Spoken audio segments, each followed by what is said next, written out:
Hi everyone, नमस्कार. मी आहे काजल आणि आज जाणून घेणार आहोत थोडक्यामध्ये की सीएनई जी आपल्याला रजिस्ट्रेशन रिन्युअल 2027 मध्ये जे स्टाफ नर्स आहेत, सर्वांनाच, जे पण एएनएम आहे, जीएनएम आहेत, बीएससी आहेत, एमएससी आहेत, तर सर्वांनाच आपल्याला रजिस्ट्रेशन रिन्युअल करायला लागतं. आणि रजिस्ट्रेशन रिन्युअलसाठी आता कमीत कमी 150 पॉईंट जे आपल्याला एमएनसीने सांगितले आहे, तर त्याप्रमाणे आपल्याला ते करणंच आहे.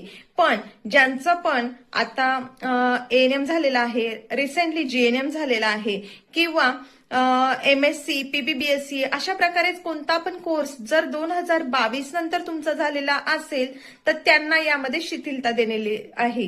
तर त्याचं जे सर्क्युलर आहे ते तुम्हाला मी या व्हिडिओमध्ये पाठवते. तर असे पण जे पण कोणी तुमचे फ्रेंड सर्कल असतील, ज्यांना पण रजिस्ट्रेशन रिन्युअल करायचं असेल, तर त्यांच्यासाठी हा व्हिडिओ महत्वाचा आहे. तर त्यांना हा नक्की शेअर करा. धन्यवाद.